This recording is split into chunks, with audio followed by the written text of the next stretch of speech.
Good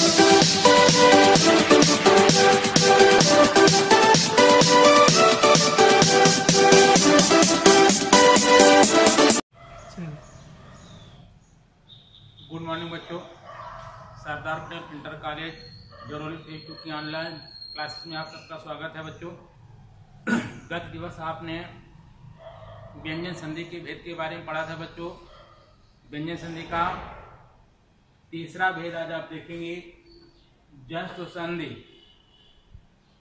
जश्न संधि दो प्रकार की होती है बच्चों, पदांत जश्न संधि और अपदांत जश्न संधि। यद्यपि इन दोनों में बहुत ही सूक्ष्म अंतर है, ज्यादा कोई अंतर नहीं होता है। यदि केवल पदांत जश्न संधि को ही पढ़ लिया जाए तो अपदांत जश्न संधि इसके अंतर्गत आ जाती है, लेकिन फिर भी इन दोनों के भेदों को आप स्पष्ट रूप से पढ़ेंगे। देखेंगे बच्चों, जो पहला भाग होता है पदांत जश्न संधि, इसका सूत्र होता है झलाम जसो अन्ते। सूत्र के माध्यम से आप नियम निकाल सकते हैं। झलाम का तात्पर्य झल होता है और झल एक प्रत्याहार का नाम है। झल प्रत्याहार में आने वाले जो वर्ण होते हैं कौन कौन से होते हैं बच्चों? 5 वर्ग होते हैं, का वर्ग, चा वर्ग, टा वर्ग, ता वर्ग और पा वर्ग। इन 5 वर्गों में से किसी भी वर्ग का पहला, दूसरा, तीसरा और चौथा वर्ण झल प्रत्याहार के अंतर्गत आता है। पुनः सुनेंगे बच्चों, झलाम का तात्पर्य झल, झल एक प्रत्याहार का नाम है और झल प्रत्याहार के अंतर्गत कौन कौन से वर्ण आते हैं?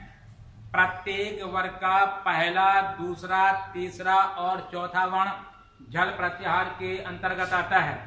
यदि झल प्रत्याहार के वर्णों के बाद कोई स्वर या किसी वर्ग का तीसरा, चौथा, 5वां वर्ण अथवा या, रा, ला, वा इनमें से कोई वर्ण आता है तो झल के स्थान पर जस हो जाता है। और जस का मतलब क्या होता है बच्चों? उसी वर्ग का तीसरा वर्ण। नियम एक बार फिर से सुनेंगे।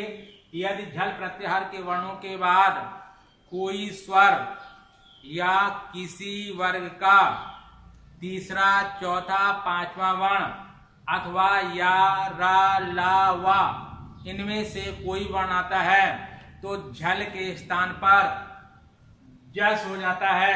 और जस का मतलब होता है उसी वर्ग का तीसरा वर्ण। जैसे उदाहरण में देखेंगे बच्चों, यहां पर लिखा अच धन अंतः। यहां धन चिन्ह के पहले चा वर्ण है। ये झल प्रत्याहार के अंतर्गत आता है, क्योंकि आपको बताया गया झल प्रत्याहार में किसी भी वर्ग का पहला, दूसरा, तीसरा और चौथा ये वर्ण आते हैं। तो यहाँ चा जो है ये झल है और इसके बाद में कोई स्वर यानी आ ये स्वर है। झल के बाद में स्वर आता है तो आपको बताया गया कि झल के स्थान पर जस हो जाता है। यहाँ देखेंगे चा है ना, ये झल है और चा वर्ग का जो तीसरा वर्ण होता है वो क्या होता है बच्चों? जा। इसीलिए अच धन अंता की संधि हो गई अजंता। यहाँ पर झल के स्थान पर जस यानी उसी वर्ग का तीसरा वर्ण, चा वर्ग का तीसरा वर्ण जा होता है।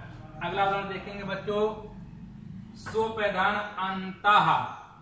सुपधन अंतः बराबर इसकी संधि क्या हो गई? सुबंता। यहाँ आप देख रहे हैं धन चिन्ह के पहले बच्चों क्या है? पा वर्ण है। ये भी झल प्रत्याहार के अंतर्गत आता है और बाद में स्वर आ गया है। आपको बताया गया था कि झल के बाद अगर कोई स्वर आता है तो झल के स्थान पर जस, और जस का मतलब उसी वर्ग का तीसरा वर्ण होता है। पा वर्ग का तीसरा वर्ण क्या होता है बच्चों? पा। इसीलिए सुपधन अंता की संदेश सुबंता हो गई है। ये पा वर्ग का तीसरा वर्ण बा है बच्चों। अगला उदाहरण देखेंगे, लिखा वाक धन ईसा। ये का वर्ण जो है ये झल प्रत्याहार के अंतर्गत आता है और इसके बाद ये स्वर आ गया है तो इस झल के स्थान पर जस हो जाएगा, यानी का वर्ग का तीसरा वर्ण बच्चों का क्या होता है? गा। इसीलिए वाक धनिशा की संधि वागीसा हो गई, यानी का के स्थान पर गा हो गया है। अगला उदाहरण देखेंगे बच्चों, एतत् धन मुरारी। ये लिखा हुआ देखेंगे आप, लिखा एतत् धन मुरारी। ये झल प्रत्याहार का वर्ण का है और इसके बाद में ये पावर का पंचम वर्ण आ गया है। आपको बताया गया था किसी वर्ग का तीसरा, चौथा अथवा पांचवा वर्ण, तो यहाँ पर पावर का ये पांचवा वर्ण है। झल के बाद ये पांचवा वर्ण आया है, तो इस झल के स्थान पर क्या हो जाएगा, जस हो जाएगा, यानी इसी टावर का तीसरा वर्ण क्या होता है बच्चों, दा। इसीलिए यहाँ पर एतद धन मुरारी संधि हो गई, एतद मुरारी, देख रहे हैं ता के स्थान पर ये दा हो गया है। अगला उदाहरण देखेंगे बच्चों, लिखा है जगत धन ईसा। यहाँ पर देख रहे हैं झल प्रत्याहार का वर्ण था है और इसके बाद कोई स्वर आ गया है, तो यहाँ पर झल के स्थान पर जस हो गया है, यानी ता वर्ग का तीसरा वर्ण दा हो गया है। कभी संधि हो गई जगदीशा, जगत धनीसा बराबर जगदीशा। अगला उदाहरण देखेंगे बच्चों, लिखा है सट धन आननः। यहाँ देख रहे हैं धन चिन्ह के पहले ता वर्ण है और ये झल प्रत्याहार के अंतर्गत आता है। धन चिन्ह के बाद में आ स्वर है। आपको बताया गया था कि झल के बाद अगर कोई स्वर आता है तो झल के स्थान पर जस हो जाता है और जस का मतलब होता है उसी वर्ग का तीसरा वर्ण। यहाँ पर टा वर्ग का तीसरा वर्ण क्या होता है बच्चों, टा ठा डा, इसलिए टा वर्ग के स्थान पर ये टा के स्थान पर डा तीसरा वर्ण हो गया है। संधि क्या होगी, सट धन आनना बराबर सडानना। अगला उदाहरण सट धन भ्या। यहाँ पर आप देख रहे हैं टा ये है, झल प्रत्याहार का वर्ण है और ये चौथा वर्ण आ गया है, पावर का चौथा वर्ण। तो इस टा के स्थान पर क्या हो जाएगा बच्चों, टा वर्ग का तीसरा वर्ण क्या होता है, डा, यहाँ पर हो गया सडभ्या।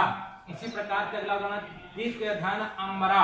यहाँ पर आप देख रहे हैं बच्चों धन चिन्ह के पहले का वर्ण है, ये झल प्रत्याहार के अंतर्गत आता है और इसके बाद कोई स्वर आ गया है, तो झल के स्थान पर जस, यानी का वर्ग का तीसरा वर्ण क्या होता है बच्चों, गा, इसलिए दिक धन अम्बरा की संधि होगी दिगंबरा, यानी का के स्थान पर गा हो गया है। अगला उदाहरण देखेंगे बच्चों, लिखा है चित्त धन आनंदा। यहाँ पर ये झल प्रत्याहार का वर्ण है, इसके बाद कोई स्वर आ गया है, तो ता वर्ग के स्थान पर ता वर्ग का तीसरा वर्ण दा हो जाएगा, संधि हो जाएगी चिदानंदा। अगला उदाहरण देखेंगे बच्चों, लिखा सत्य धन गुणा। यहाँ पर देख रहे हैं धन चिन्ह के पहले ता लिखा हुआ है और ता वर्ण ऐसा है जो झल प्रत्याहार के अंतर्गत आता है। धन चिन्ह के बाद का वर्ग का तीसरा वर्ण आ गया है, यहाँ पर इसीलिए ता वर्ग का तीसरा वर्ण ता हो गया है। सत्य धन गुणा की संधि हो गई सदगुणा। इसका दूसरा भाग जो बताया था बच्चों, अपदांत जस संधि होता है। अपदांत जस संधि का सूत्र क्या होता है, झलाम जस झसी, झलाम जस झसी। सूत्र के माध्यम से इसका नियम क्या होगा, यदि झल प्रत्याहार के वर्णों के बाद झस प्रत्याहार का कोई वर्ण आता है और झल प्रत्याहार में आपको बताया गया था किसी वर्ग का पहला, दूसरा, तीसरा और चौथा वर्ण होता है और झस प्रत्याहार के अंतर्गत किसी वर्ग का तीसरा और चौथा वर्ण, केवल दो वर्ण होते हैं झस प्रत्याहार में, किसी भी वर्ग का तीसरा और चौथा वर्ण हो सकता है। तो बच्चों ध्यान रखेंगे कि झल प्रत्याहार के वर्णों के बाद अगर झस प्रत्याहार का कोई वर्ण आता है तो झल के स्थान पर जस हो जाता है, यानी उसी वर्ग का तीसरा वर्ण हो जाता है। उदाहरण देखेंगे बच्चों, लिखा क्रुद धन धा।